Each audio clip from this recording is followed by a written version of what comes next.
Muy buenas noches, bienvenidos, bienvenidas un jueves más a este vuestro programa Hablando Abiertamente. En la noche de hoy, yo no sé si con la hora de programa que tengo me dará para hablar con este hombre de su larga experiencia profesional, porque por lo que he visto en el currículum, más de 25 años, así que tiene mucho que contar. Y justamente, como les digo, viene del municipio vecino de Santa María de Guía. No sé si llamarle cantautor, cantante, ya él luego ahora cuando se presente nos entrará más en profundidad y en detalle. Sin más, para que ustedes lo conozcan, le damos la bienvenida y las buenas noches a Heriberto Cruz. Muy buenas noches, bienvenido. Buenas noches, encantadísimo de estar, muchas gracias por la invitación. No, gracias a ti por tampoco aceptarla. son tantos años, ¿eh? No, que va. En una carrera musical, para como están las últimas generaciones, es mucho. Bueno, eso es mucho. Hombre, te tengo que decir que profesionalmente son unos 11 años o así, ¿no? Que tampoco. Pero sí es cierto que cantando en los escenarios y todo eso son muchos años. Sí, muchos. Y justamente, Heriberto, para los que no te conocen, los que te conozcan estos 11 años profesionales, los amigos, el entorno que te conoce de mucho antes, y ahora para nuestros televidentes, para el que no te conozca todavía, ¿quién es Heriberto Cruz? Bueno, un poco difícil.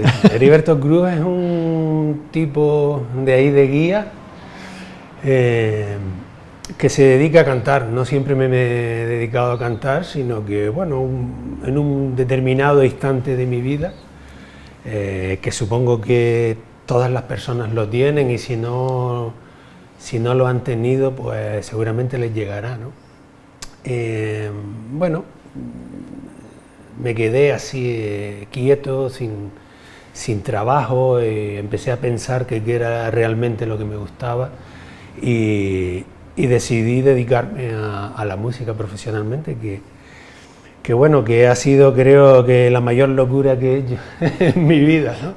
Porque todo parece una cosa y después cuando te metes a ello cambia bastante, pero bueno, estoy orgulloso y sigo en ello, que creo que es lo importante, ¿no? Sigo, me mantengo, hay momentos que me va mejor, otros peor, pero estoy haciendo lo que realmente me gusta, ¿no? Ya lo decía un poema de Pino Ojeda, que tiene mucha suerte aquella persona que logra dedicarse a lo que le gusta, ¿no?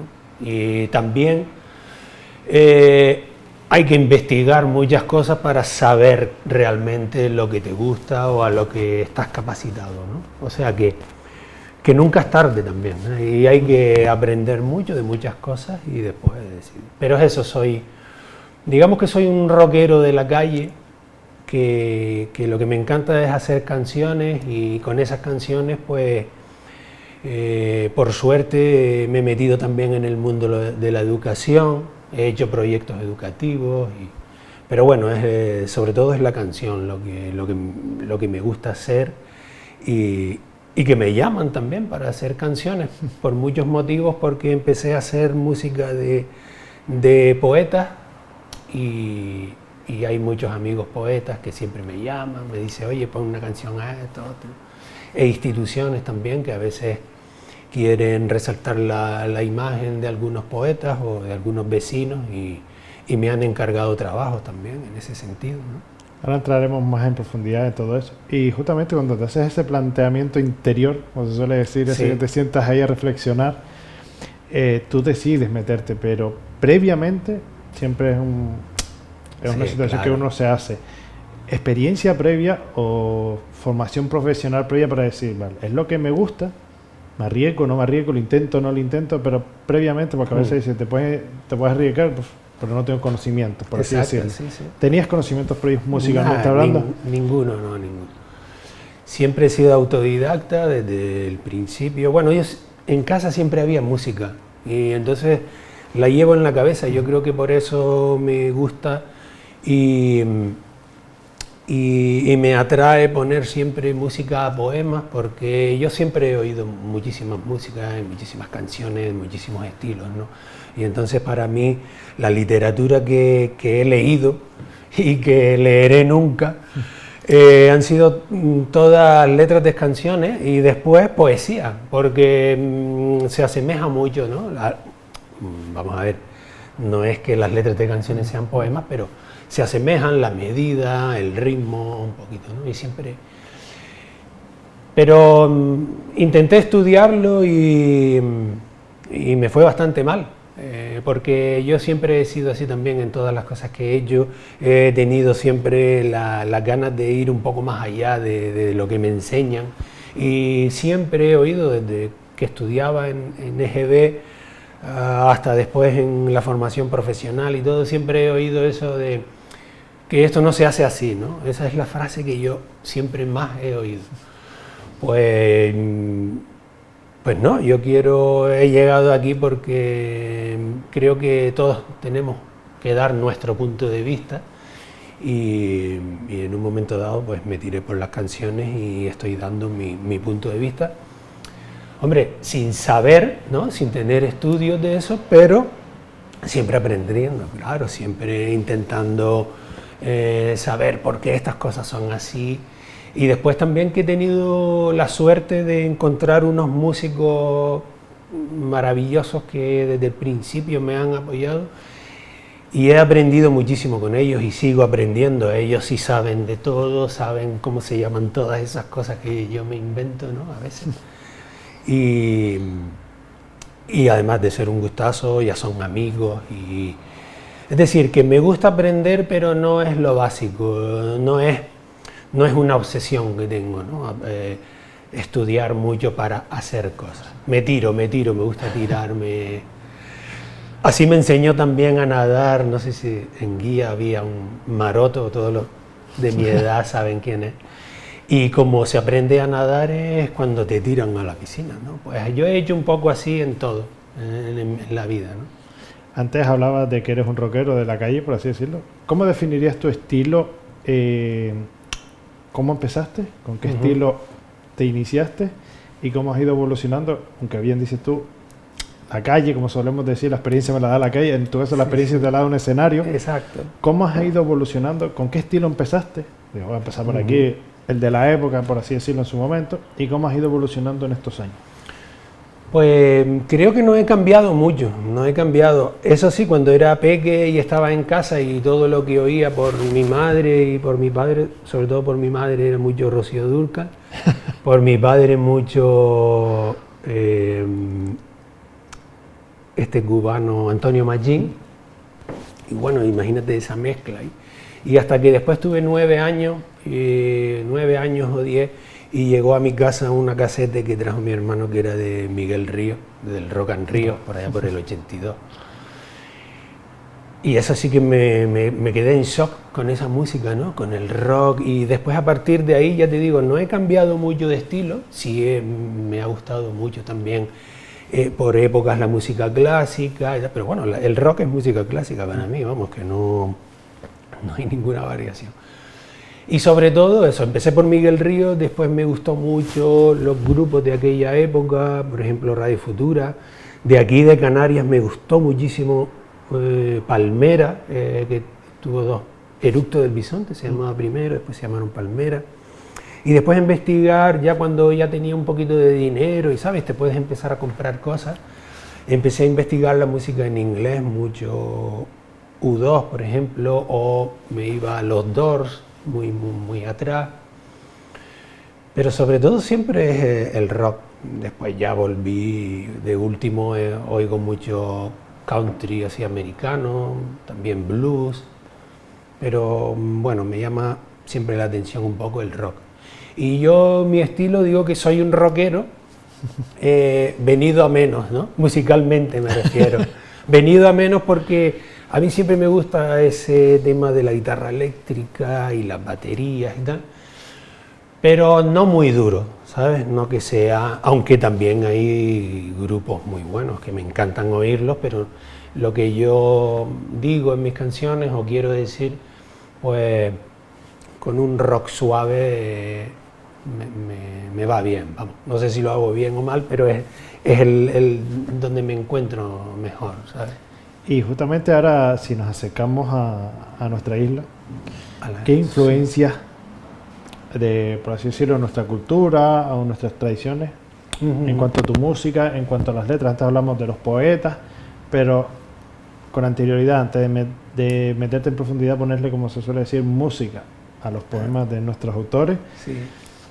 ¿Qué te influenciaba de nuestra cultura, de nuestras tradiciones en cuanto a tu estilo musical o a la hora de componer, por así decirlo? Música, ya te digo, fue más bien en los 80 cuando lo oía, y además oíamos, porque yo soy de guía así en la parte de Anso, que lo que veíamos era en mi época, la televisión era la de Tenerife y las radios que oíamos eran la de Tenerife, y entonces ya te digo que la música que oía ahí de Canarias era casi todo de Tenerife, Palmera, El Eructo del Bisonte, muchísimos grupos de esa época. Después es cierto que las canciones canarias, como se dicen, ¿no?, nunca me han atraído. No es que me hayan atraído poco, sino que no me han atraído nada, ¿sabes? Ni lo que decían ni cómo sonaba. Y sobre todo porque tampoco son muy nuestras, ¿no? Casi todo viene de fuera, pasa por aquí, se puede quedar un poco, hay muy poco que sea. Y ya te digo que de aquí, hombre, todo lo que sea historia, todo yacimiento, poetas de aquí, todo lo que dicen los artistas de aquí sí me interesa, ¿no? Pero la música es lo que menos me ha interesado de Canarias, ¿eh? Y también eso, en esta última época, cuando me metí de lleno en la música, he tenido la suerte de ir conociendo muchísimos escritores muy buenos, muy reconocidos internacionalmente, pero aquí siempre pasa lo mismo, ¿no? Incluso aunque sean premio Canarias, de literatura o así, pues se conocen muy poco, ¿no? Las autoridades no hacen lo suficiente para que eso se conozca. Pero de esa parte sí me atrae todo. Lo menos que me atrae de Canarias es la música, ¿eh?, por así decirlo. Y de lo menos que he tenido influencia. Pero después ya te digo, escritores y pintores, pintoras y escritoras también, ¿sabes? Que muy de esa parte artística me gusta mucho, y todo me interesa, sí. Ahora nos metemos en profundidad. ¿Qué significan para Heriberto Raíces y Rock de Caña?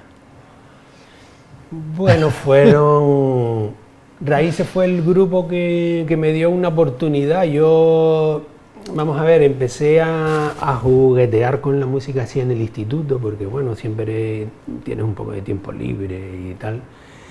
Y Raíces fue un grupo que en un determinado momento le faltó un músico, y alguien que me conocía pues me llamó para tocar un poco la guitarra, que yo no sé tocar la guitarra en realidad, yo sé tocar canciones y hacer raqueos y cosas de esas, pero bueno, eso es lo que necesitaba, ¿no? Y me llamaron en ese grupo, en Raíces, y la verdad es que bueno, me empecé a flipar porque todo ese rollo del ensayo, de subir a cantar, ya era gente que tenía experiencia en eso de años, ¿no? Y entonces, pues, ahí sí que empecé yo a... Y al poquito tiempo ya empecé a hacer canciones, ¿no? Y los metían en el repertorio. Ese grupo, como todos los grupos, es muy difícil porque como no hay apoyo, ¿no?, en el arte, pues dura muy poco. La gente tiene que trabajar, tiene que estudiar, tiene que hacer otras cosas. Y duró poco a esa andadura de Raíces, pero unos cuantos que salimos de ahí, que teníamos ganas de hacer canciones y de pasarlo bien sobre todo, pues hicimos el grupo Rock de Caña, ¿no? Y entonces ya ahí ya no lo tomamos, yo por lo menos sí me lo tomé ya un poco más en serio. Ahí todavía no era profesional, pero ya la mayoría de las canciones sí eran mías, por lo menos, y si no eran mías, pues las letras o la música, y ya empecé a meter mucha mano en lo que sonaba y las cosas que se decían en ese grupo. Y estuvimos también, bueno, sacamos un EP, un pequeño disco con 4 o 5 canciones, y lo que ocurre, no hay apoyos y se disuelve. Y ahí también yo me disolví en la vida, estaba en mis trabajos, ¿no? Y estuve como 5 o 6 años que ni volví a acordarme de la música, ¿no? Solo en pequeños asaderos o cosas así con los amigos. Y ya te digo, fue después en un momento de... Hay un poema que yo canto que dice: me atravesó el mar, ¿no? Pues eso, hubo un momento en la vida que te atraviesa el mar, te deja limpio, te quedas así como diciendo, ¿y ahora qué? ¿Y ahora qué? Y empecé ahora qué a recordar esas cosas que realmente me gustaban, ¿no? Y me apasionaban, y cantar. Y una cosa que me hizo dar el paso es que yo no sabía ni lo que te decía antes, ¿no? Nunca he estudiado ni tal, pero sí veía que cuando cantaba mis canciones, cuando lo hacía, pues veía que la gente no solo me escuchaba, sino que después aplaudía, ¿no? Entonces yo decía, bueno, pues tendré una forma diferente de decirlo. Y efectivamente eso fue lo que me hizo gastarme todo el dinero que me quedaba. Cogí todo lo que me quedaba e hice mi primer disco en solitario, que era Canciones al óleo, se tituló así, Canciones al óleo, y eran letras mías. Digo lo de letras mías porque los siguientes han sido todos poemas, ¿no? Que me lo han encargado. Pero este primer disco eran letras mías inspiradas en cuadros del indigenista galdense Antonio Padrón, del pintor Antonio Padrón. Y una historia larga también, bueno, por una... el museo Antonio Padrón, pues sacó una convocatoria de hacer poemas de los cuadros, y entonces yo empecé a hacer, ya yo sabía que eran letras de canciones, porque yo no hago poesía, ¿no?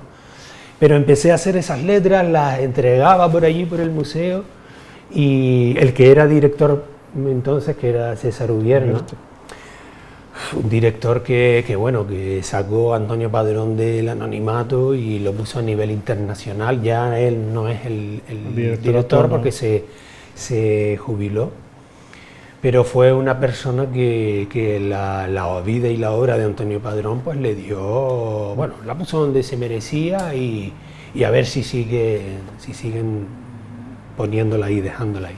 Y ahí empecé con esas letras y empecé a hacer letras. Y ya después, cuando tenía un disco, digo, pues voy a hacer este disco, ¿no? Y así fue, lo hice, lo saqué. Y bueno, y yo me creía que ya todo estaba hecho, ¿no? Que ya con ese disco, una idea genial.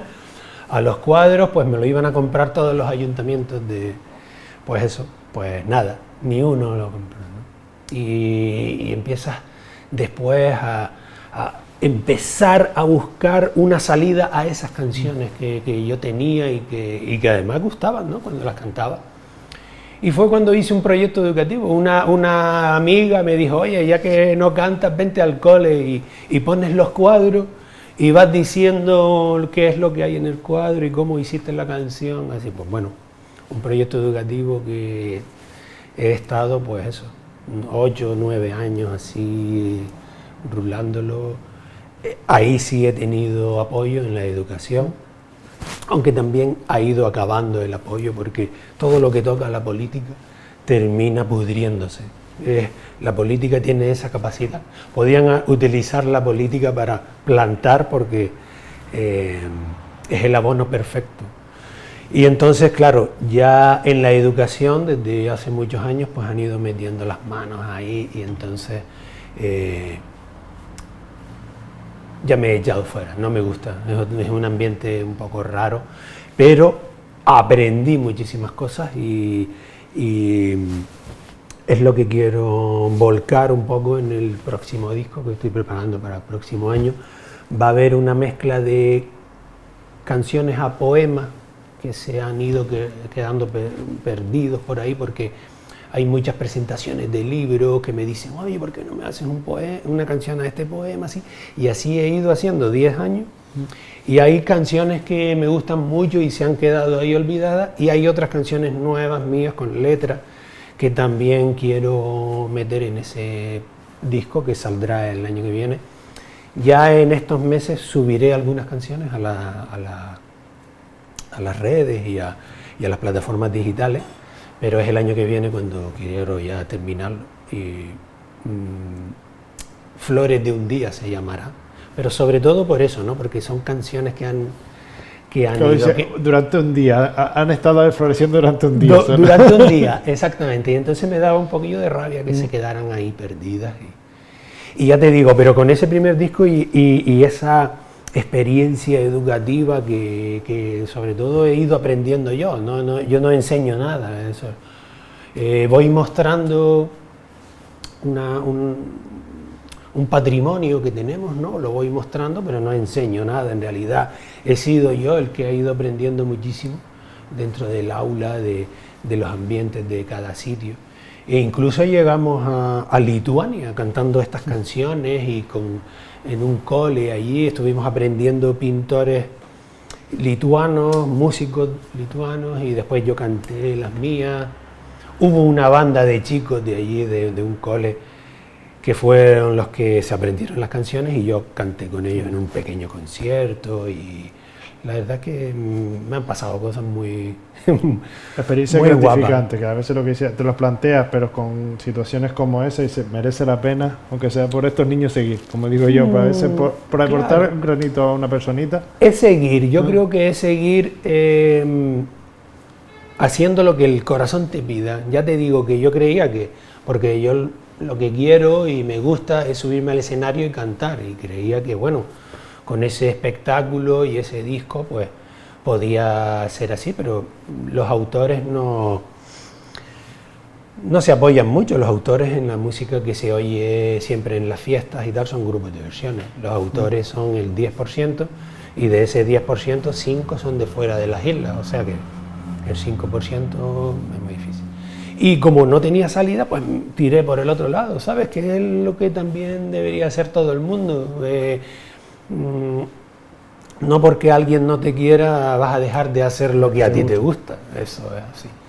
Y ya te digo, y, bueno, estoy aquí, la gente no lo hace. Estoy aquí contigo preparando un disco nuevo, ¿no? Bueno, una actuación nueva que tengo en 2 semanas así en la Casa Museo Tomás Morales en Moya, y sigo con lo mío y haciendo canciones y bueno.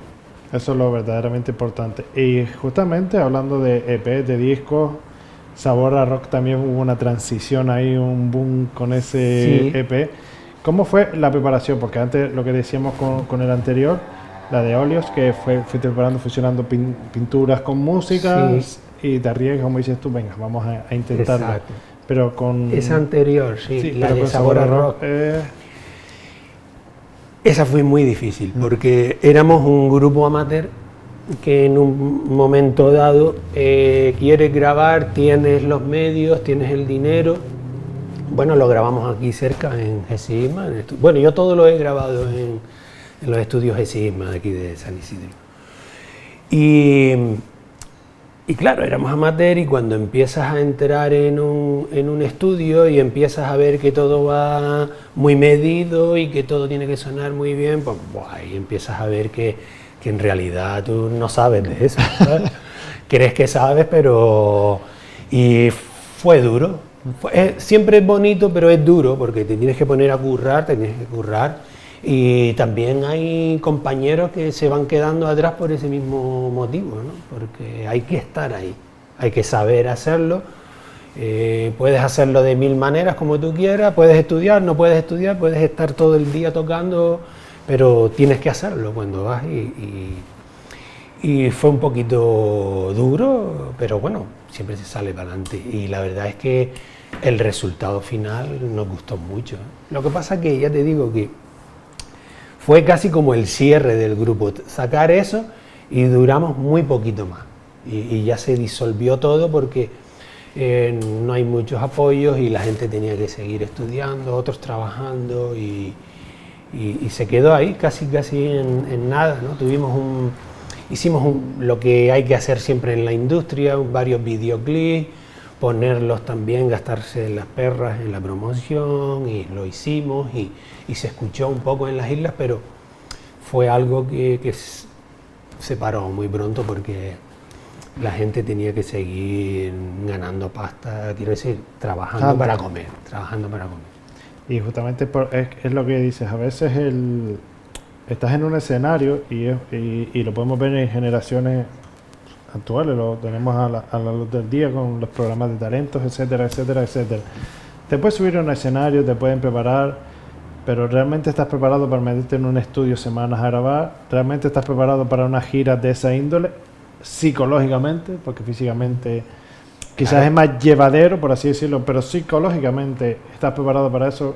conocemos un montón de juguetes rotos, lo que dices tú, a veces te lo planteas, llega el boom, pero es que yo no estoy preparado para meterme en un estudio, yo no estoy preparado para esta línea de trabajo, yo no estoy preparado para una promoción, etcétera, etcétera, etcétera. Exacto. Yo creo que todos los trabajos son así, ¿no? Todos los trabajos son así. Lo que pasa es que, claro, todo esto que es de la tele, que se ve, el artisteo y todo eso, pues parece que es más fácil, ¿no? Parece que solo es eso que vemos ahí. Y detrás es lo peor. Y es mucho peor que cualquier otro trabajo, ya te digo, porque es lo que tú dices, nos creemos que es una cosa, pero es otra cosa, y es duro, y tienes que estar preparado, y tienes que hacerlo no cuando tú quieres, sino en ese momento, o tienes que salir, tú quieres estar haciendo otras cosas, y tienes que hacer a lo mejor, pues, estar fuera de tu casa. Hombre, por suerte y por desgracia, no me ha pasado a mí, ¿no? Eso porque sinceramente tampoco muchos, cuando me empecé un poco así en solitario y el disco salió y era buena idea y estaba así, pues me decían, no, tienes que irte de las islas, ¿no? Salir. Y yo decía, ¿pero por qué? O sea, pues no quiero, no me da la gana, ¿por qué tengo que trabajar yo o tienen que reconocerme a mí fuera de aquí? ¿No? Sigo aquí, que todavía no me conoce nadie, me da igual, es lo que te digo, estoy aquí, por algo estoy contigo, ¿no? Y estoy viviendo de esto, tengo mi casa, tengo mis chiquillas, tengo una vida y no he tenido que salir, ¿no? Y entonces no he tenido esas grandes giras y que por otro lado no me atraen para nada, porque yo he estado con gente que las ha hecho y oye, te pide mucho psicológicamente y también físicamente, ¿no? Y aparte que no lo he conseguido en parte porque tampoco me atrae mucho, ¿sabes? Yo me quedo con mis islas y creo que todavía tengo muchísimo que decir porque hay muy poca gente que me conoce y la vida es larga, ¿no? Pero sí es lo que tú dices, y les pasa mucho a los grupos. Yo porque he tenido suerte también y he estado en pocos y he llegado a donde... Pero hay gente que pasa por muchos grupos, y ocurre muchísimas veces eso, ¿sabes? Que parece que es una cosa, pero después tienes que estar allí, tienes que preparártelo, no puedes fallar o no debería fallar porque hay un montón de gente, hay un montón de equipos que están montados para ti. Y es más, lo peor todavía, que hay gente que viene a verte, ¿verdad? Que es al público, realmente, tu público es por el que debes exigirte a ti mismo, porque si vienen a verte, como digo yo, lo más valioso que tenemos en nuestra vida es el tiempo. Y esas personas han dedicado parte de su tiempo para venir a verte, por algo será. Eso acojona. Eso. Y es una... y es una responsabilidad. Es el hormigueo que tenemos. Claro, y es una responsabilidad, y entonces tienes que hacerlo siempre medianamente bien y... Bueno, ¿no? Y justamente ahora hablabas de las bandas, de mantenerse ahí, de esa colaboración, por así decirlo, en equipo. Cuando empiezas has hecho mucho hincapié en ponerle música a los poemas. ¿Cómo te sientas? ¿Cómo enfocan entre el escritor o la escritora y en tu caso tú para poner la música? Para que esa visión creativa del poeta o la poeta con la tuya música se mantenga alineada, porque a veces sí. ¿Cómo logro yo mantenerme en concordancia o linealmente con lo que el poeta o la poeta quiere decirme? Yo tuve la suerte, ahora de último, el otro día en una pequeña actuación ahí en la biblioteca de Galdar, que también puse una canción a un poeta, y ese poeta estaba allí, ¿no? Pero tuve la suerte de que empezaron a encargarme de los modernistas, ¿no? Que ya estaban fallecidos hace 100 y pico años, ¿no? Y entonces ahí no sentí yo ninguna presión ni nada. Y yo lo único que voy haciendo es leer. Empiezo a leer todos los poemas y siempre hay uno que dice algo que a ti te gustaría decir. No me ocurre a mí, sino tú. A todo el mundo que lee, bueno, o suele leer también muchos autores que dicen cosas que te gustan a ti. Y entonces eso es lo que voy buscando yo, ¿no? Un poema, que todo el poema diga o se parezca mucho a lo que yo pienso. Entonces, cuando ya yo encuentro ese poema, es rápido, el cerebro, no sé cómo, no sé explicártelo, pero es muy rápido, actúa y empiezo a ver la canción que hay ahí. Me pongo a veces algunos parámetros, no sé, por ejemplo, para ponerte un ejemplo, ¿no? Si hablamos de Tomás Morales, ¿no? Y del modernismo, un poema que era La calle de Triana, y yo empecé a leerlo, y claro, empezaba a hablar de muchas cosas en inglés, porque al principio del siglo XX, en Las Palmas casi que se hablaba inglés, porque eran todos los ingleses, estaban los muelles y tal, incluso había una parte del muelle que tenía la hora inglesa, o sea, la isla tenía dos horarios, tenía una parte y el muelle una parte de la hora inglesa. Entonces yo lo veía todo como muy inglés y me sonaba ya al reggae, ¿no? Es como calor, una isla, ¿no? Sol, inglés, pues la música que yo he oído es el reggae, ¿no? Y después salió todo rápido, me salió la canción porque empiezas a poner ¿sabes? Pones 3 o 4 elementos, que sea un reggae, que sea tal, ¿no? Y mi mente empieza pum, pum, pum, y empieza a ponerle la música. Y con el modernismo es muy fácil, porque ellos lo tienen todo medido, todo, son maravillosos el modernismo, vamos. Y claro, si tú haces una estrofita que te queda bien y tal, todas las demás te van a quedar igual, ¿sabes? Te van a quedar bien, te va a encajar y todo eso. Y entonces ahí fue súper divertido, la verdad, empecé a hacer canciones. Tengo que decir también que en ese disco no solo eran mías las canciones, sino del guitarrista que siempre me ha acompañado, que es David Álamo, se llama David Álamo Saavedra, que es de aquí de Galdar también. Bueno, su madre es Marinati Saavedra, que es la voz de Galdar, vamos, la que empezó con muchísimos grupos folclóricos, Alborada Guanche también hace un montón de años. Y en ese disco fuimos los dos los que empezamos a poner música. Y había muchos poemas, bueno, o varios, que los elegía él, o hubo también algunos que yo los cogí y les decía, mira, ponle a este que a mí me suena como medio bolero, ¿no? Y efectivamente él lo ponía así. Y después está el caso de otros poetas, por ejemplo, también un encargo que me hizo el CAM, el Centro Atlántico de Arte Moderno, con Ángel Sánchez, también galdense, Premio Canarias de Literatura 2018, que yo creo que poca gente de Galdar lo sabe. Y el CAM me encargó hacer un disco de sus poemas. Y Ángel Sánchez, que ahora mismo vive en Valle Seco, su poesía no está medida, no tiene ninguna métrica, ¿no? Tiene muchas imágenes muy fuertes en las palabras, tiene muchas metáforas, pero no tiene medida. Y ahí sí hay que currar. Entonces, ahí forma. Empecé a leer otra vez, vas buscando el que dice algo que a ti te interesa o que a ti te hubiese gustado decir, pero tienes que trabajar, porque la primera estrofa, después las otras letras, la otra estrofa no mide para nada eso, y entonces ahí sí hay que jugar y jugué, y empecé a jugar y bueno, ahí está el disco, no sé si me salió bien o mal, pero está.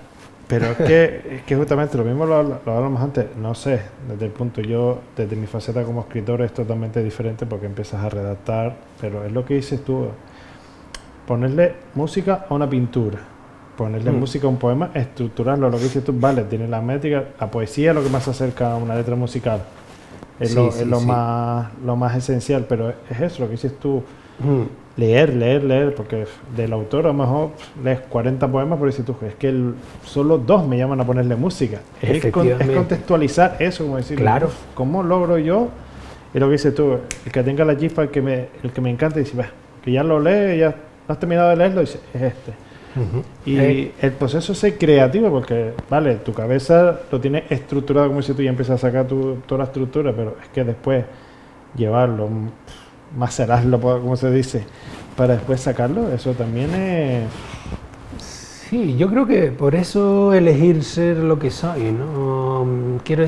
es una cosa que no me produce esfuerzo, y el esfuerzo que me produce esos poemas que tengo que trabajar mucho, no es esfuerzo para mí, es divertimento. Y es muy diferente. Por ejemplo, la de los cuadros son letras que yo empecé a hacer. Ahí sí estoy contigo, ¿no? Que empiezas a escribir, te empiezas a inventar una cosa de un cuadro y eso lo tiras y empiezas a escribir otras cosas.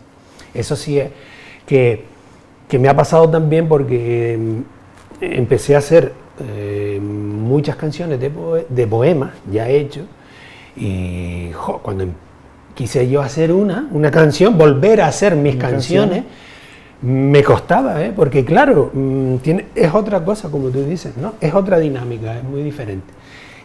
Pero si están los poemas, como hace una semana que fui con Antonio Arroyo, que también amigo y compañero de Palabra y Verso. Exactamente, pues con Antonio Arroyo, que presentaba su nuevo libro. Ahí lo abrí. El primer poema iba por la mitad y dije, esta es la canción. O sea, agarré, pim, pim, pim, el primer poema. No siempre ocurre, pero es que ya también tengo como el cerebro ya tiene... Es que he ido trabajándolo y entonces tengo que a veces parar. Ahí me ocurrió en algún sitio con algún poeta que dije, ya tengo 3, ya está. O sea, no sigo leyendo, porque es que no quiero ni leerlo, ¿entiendes? Porque sigo leyendo y me siguen sonando canciones y tengo que escribirlas. Y entonces muchas veces llego a la mitad y si tengo lo que quería, ya no sigo leyendo. Termino ese trabajo y ya después, con calma, un año después o lo que sea, retomo ese libro y empiezo a leer para conocer el autor y eso, pero es que si tengo en la mente que tengo que hacer canciones, me suenan, no es que tengo que... Bueno, vamos a ver, me suenan las letras que van conmigo, ¿no?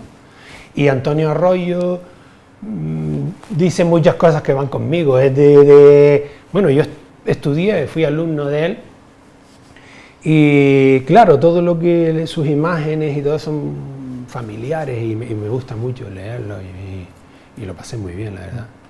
Pero es que justamente toda la clave. La pregunta, como decías, llevabas el proyecto ese al óleo a los centros educativos para la fusión, pero todos tenemos un ojo totalmente diferente a la hora de ver una obra de arte. ¿Qué es lo que es en ese tipo de dinámicas o de talleres con los niños?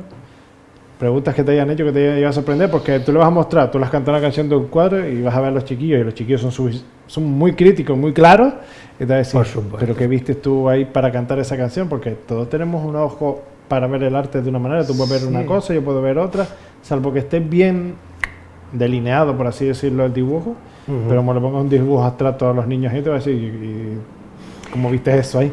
La dinámica que yo seguía era... ellos leían, bueno, primero les metía un rollo, así un poquito de introducción, sobre todo por la creatividad. Yo trabajo sobre todo, me gusta,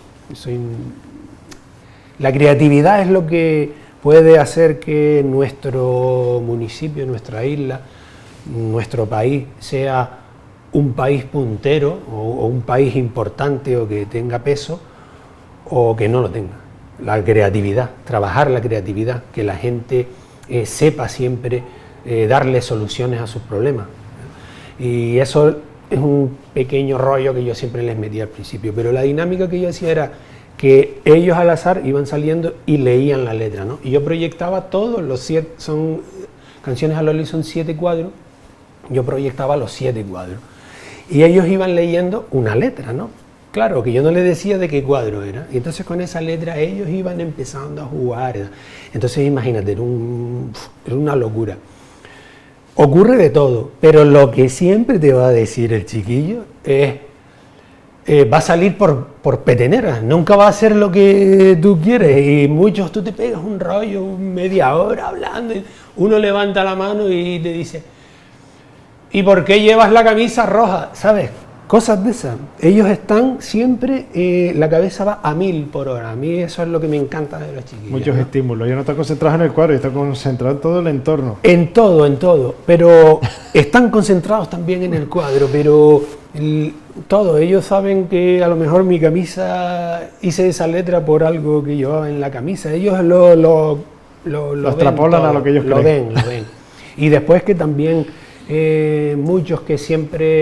muchos alumnos, me pasó siempre, que el profesor siempre me decía que muchos que nunca participaban o que siempre eran muy calladitos y tal, con estas dinámicas de que tú les dejes hablar, porque yo les dejaba hablar, ¿qué ven ustedes? ¿Qué es lo que...? Pues esas son muy importantes para que ellos ganen un poco de autoestima y digan lo que piensan y que los otros lo oigan, y que yo también le digo muchas veces, oye, pues muy bien, eso también refuerza. Son dinámicas que refuerzan mucho y que enseñan mucho también la creatividad. Hay dinámicas también de cuadros, objetos visual thinking, pensamientos visuales y tal, que son todos, le ponen nombres americanos y les hacemos caso. Pero ya aquí también hace muchísimos años había, porque me lo fui encontrando por los centros que iba, había muchísimos años profesores, maestros, que ya trabajaban los cuadros muy parecidos a lo que yo hacía, pero claro, son profesores así anónimos que están en un sitio y que los conocen tal, pero que bueno, en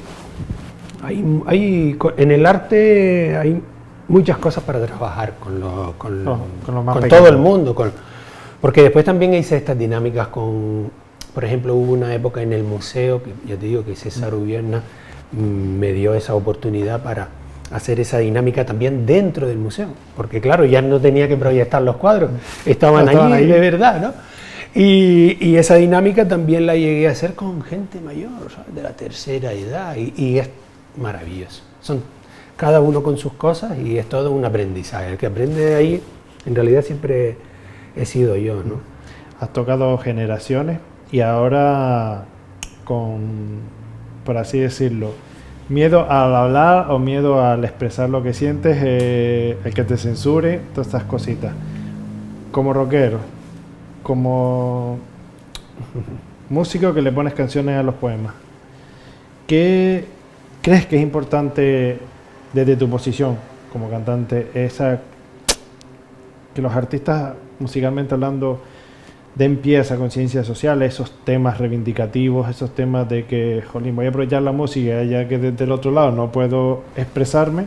Y hemos visto lo que ha pasado con muchos artistas que han acabado en la cárcel por hablar más de la cuenta, por así decirlo, o expresar claramente lo que a veces mucho pensamos y no somos capaces de decir. Desde tu posición, por eso te digo, porque a veces un poema es reivindicativo, una pintura es reivindicativa y tú le pones música. La conciencia social desde la música, que desde tu punto de vista. Es lo que yo intento hacer y seguramente por eso me ha ido tan mal, ¿no? Pero y no solo con la música. Antes de la música, en mi trabajo, pues intentaba siempre hacer lo que había que hacer, lo correcto, ¿no? Porque también los ambientes, las empresas y todo eso también te inducen a veces a hacer cosas que tú no quieres. Y entonces, bueno, y ahí entramos un poco en la ética de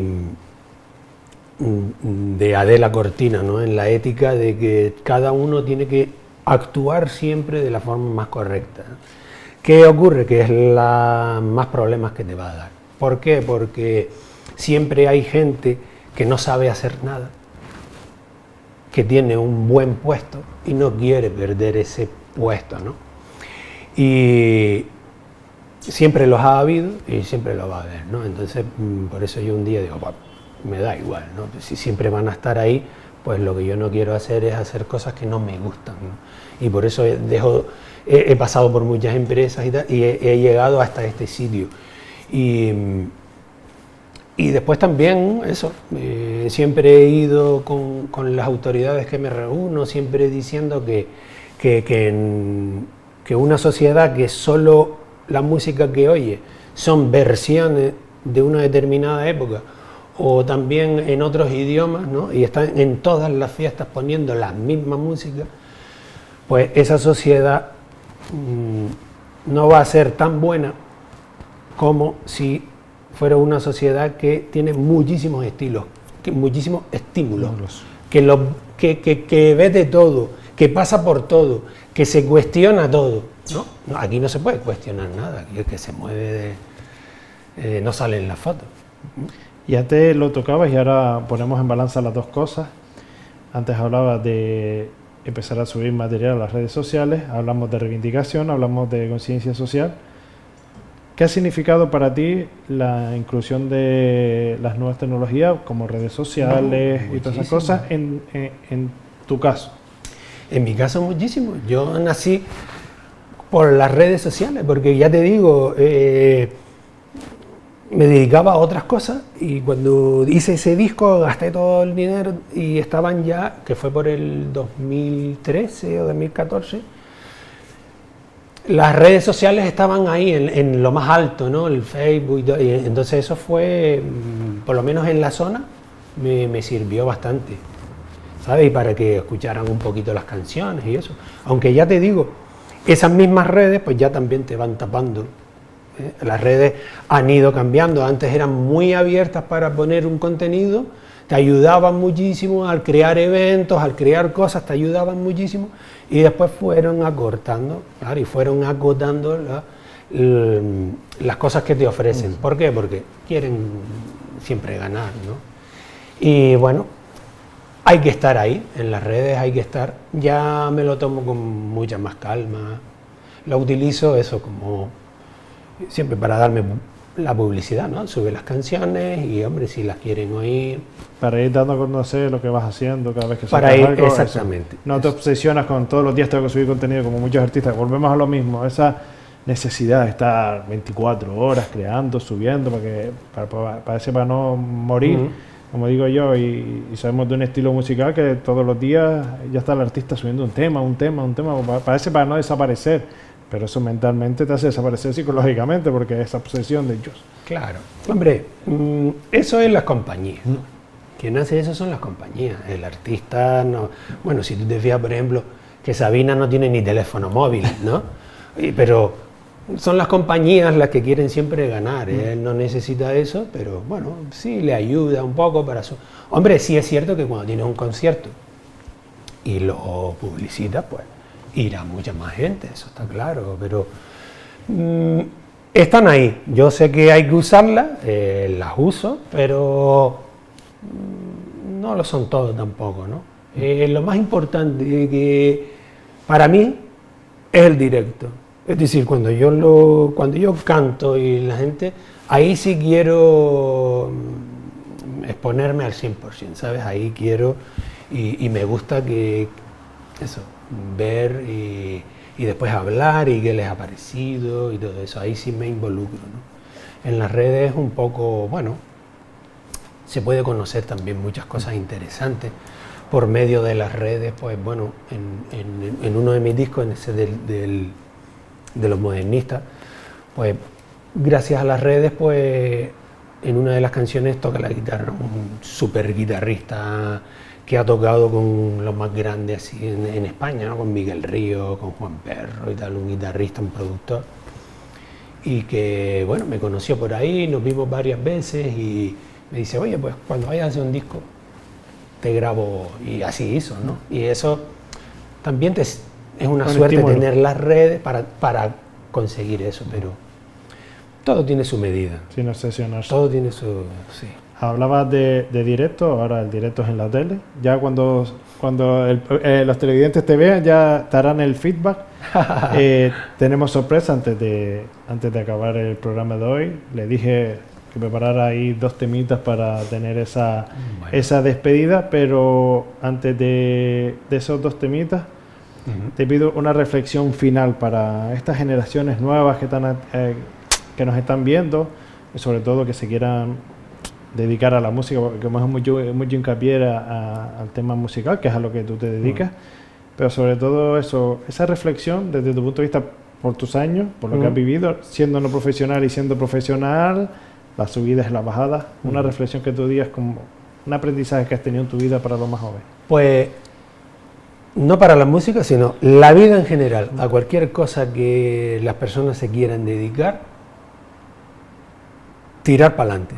Es decir, conocer y cuando ya uno vea qué es lo que le gusta y qué es lo que quiere hacer, tirar para adelante. Siempre va a tener un montón de cosas en contra, siempre le dirán que no sé qué, que esto no es así. Lo mejor que nos pueden decir es, eso no se hace así. Eso es lo mejor, porque entonces te están diciendo que estás abriendo un camino, ¿no? Que nadie lo había hecho por cualquier motivo, ¿no? Hombre, está claro que saltarse la ley no es bueno, no se tiene que hacer, ¿no? Pero ahora que si siempre ha sido blanco y tú quieres que sea gris, habrá muchísima gente que te dice, no, es que eso no es así. Pues mira, tirar para adelante. Y tirar y apostar por lo que le gusta y aprender de lo que le gusta y no hacerle caso a nadie, sino guiarse siempre. Una vez lo decía Steve Jobs también, ¿no? O sea, cuando tú te levantas y te miras en el espejo para ir a trabajar, si pasan 3 o 4 días que te levantas y dices, jo, otra vez al mismo trabajo, ¿no? Cuando ya llevas más de 4 días diciéndolo, cambia, o sea, y te digo 4 días, ¿no? Pues la gente nos pasamos años y años y sigue haciendo lo que no nos gusta, ¿no? Por todo, por no tomar la decisión, Todo como dices tú, por no decidir por ti mismo. Exacto, o por lo que dirán, o por lo que no sé qué, o por lo El que dirán, como siempre decimos, hagas bien o hagas mal, van a hablar de ti, pues que sigan hablando, voy a decidir yo mi camino. Pues ese sería más o menos el resumen. Exactamente, tirar, ver lo que le gusta y disfrutar de la vida. Solo tenemos un tiro y hay que aprovecharlo. Esto, como se suele decir, te has dicho un tiro, esto es la ruleta rusa. Cuando te toque, Exacto. te tocó. Solo hay uno, sí, sí. Cuando te toque, te tocó. Y muchas veces, a mí me ocurrió también, ¿no? Pero muchas veces esperamos a que pase algo muy chungo o alguien tenga una enfermedad muy tal o algo, o te quedes en la calle por no sé qué. Siempre esperamos a esos que están bien también, ¿no? O sea, en cualquier momento que te des cuenta está bien. Pero oye, si te lo estamos diciendo, o sea, no esperes a que... A ti es el batacazo. Exacto, a que romperte los piños ahí. Pues eso es. Heriberto, Exacto. Dejo que cojas el instrumento, que ustedes no lo están viendo, pero está escondidito aquí detrás, y así nos toca esos dos temitas que hablamos. Bueno, no a ver con qué nos vas a sorprender. Exacto, no sé ni qué tocar. Tú sorpréndenos. Podría tocar, mira, voy a subir ya, subir las canciones a las plataformas se tarda, ¿no? Tú las puedes subir y después están un tiempito, ahí le estarán... Revisando 20.000 historias. No es tanto como revisar, sino que, bueno, que si pagaste, si todo está correcto. Eso, revisar me refiero a los criterios esos de estás al pago, estás registrada, etc. Exacto. Y una de las que ya están ahí caminando es un poema, espero que se oiga, ¿sí? Sí, yo lo estoy oyendo, tengo un pinganillo que se oye. Es un poema de Pedro Lescano que lleva por título Seguidillas de Domingo Provinciano. Y dice algo así.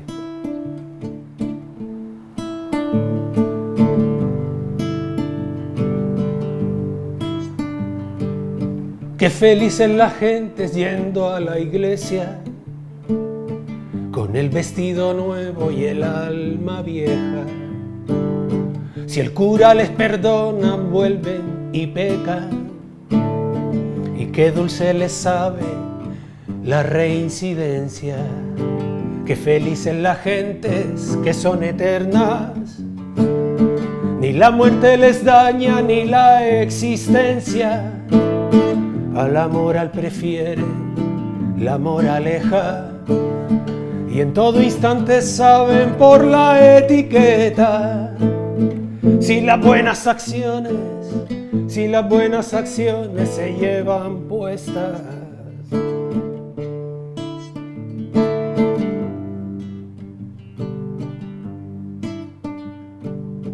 Haz siempre lo que vieres en tu vecino,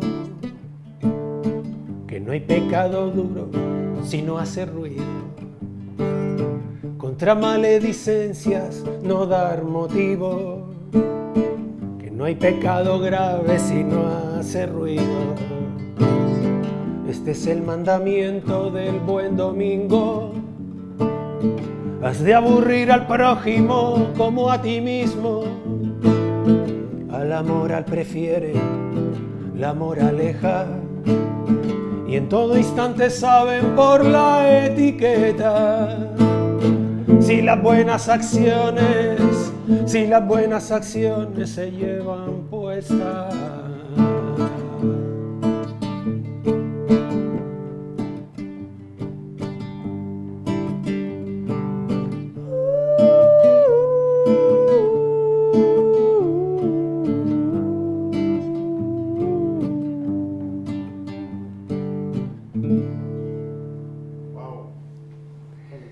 Pedro Lescano, seguidillas de Domingo Provincial. Y ahora, bueno, un poquito más calmada, podríamos hacer... Este es un poema de Cecilia Domínguez Luis, que es una poeta chicharrera, Premio Canarias de Literatura, creo que fue en el 2015. Y hace poquito, en este año, hace unos meses, le hice una canción, un poema, fue por el Arte Virgua, no sé si has oído hablar de... Hemos tenido a quien los organiza aquí. Ah, ok. Hemos tenido a Mirna y a Manolo aquí. Ah, no, pues... La hemos tenido aquí. Saludos, saludos para ellos. Eso. Pues ahí, para la jornada de apertura, pues hice una canción de un poema suyo que lleva por título Inventario para 3 mujeres.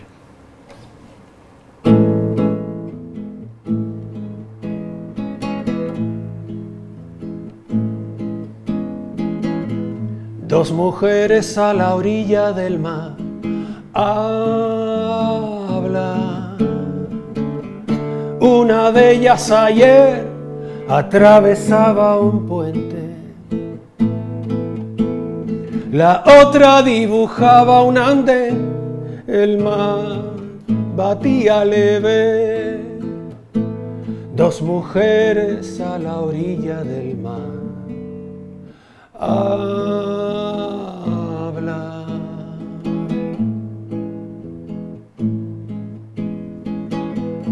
Sus voces se asemejan a un aleteo de ave o al hervor de la espuma.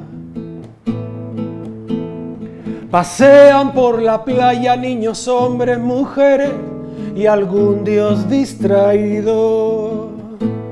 Dos mujeres a la orilla del mar habla.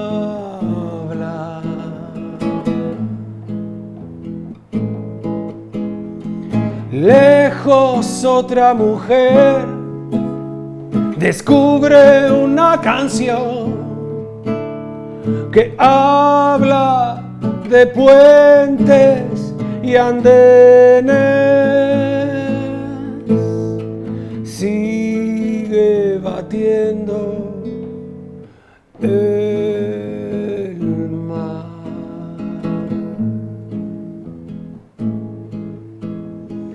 El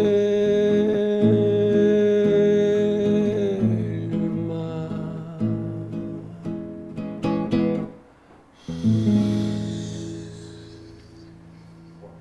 No hay mejor manera de acabar un programa que con buena música. La verdad que ha sido un verdadero placer, Heriberto. Gracias por este ratito. Muchísimas gracias a ti por la invitación, la verdad. Se ha hecho corto. Es que... Seguro que los que nos están viendo dicen, fuerte coño. No, pero yo siempre se lo digo y todos nuestros invitados lo saben. Cuando siempre hacemos la misma anécdota. Una hora para mí solo. Digo, sí, pero no es mucho. Cuando acaba se hace corta, porque al final es lo que yo siempre les digo, y perdón por ser pesado, esto no es una entrevista, esto es una conversación entre amigos. No es una entrevista típica escaletada, contesta rápido, te corto, no. Esto es una conversación entre amigos, es un tú a tú. Y por eso a veces muchísimas gracias. Siempre se nos hace corta. Muchísimas gracias por la invitación y que, bueno, que todos persigan sus sueños. Y seguro que nos volveremos a ver muy prontito. Ojalá. Verás que sí. Ya, es más, Desde que esté el disco ya afuera, ya sabes. Bueno, vale. Aquí nos Muy tiene. bien. Ese ya es el año que viene. Por eso, ya seguiremos Perfecto. y te esperamos por aquí. Muchísimas gracias. Gracias a ti por esta invitación y por este ratito. ¿Vale? Y a ustedes, señoras, señores, espero hayan pasado un ratito agradable y les emplazo al próximo jueves.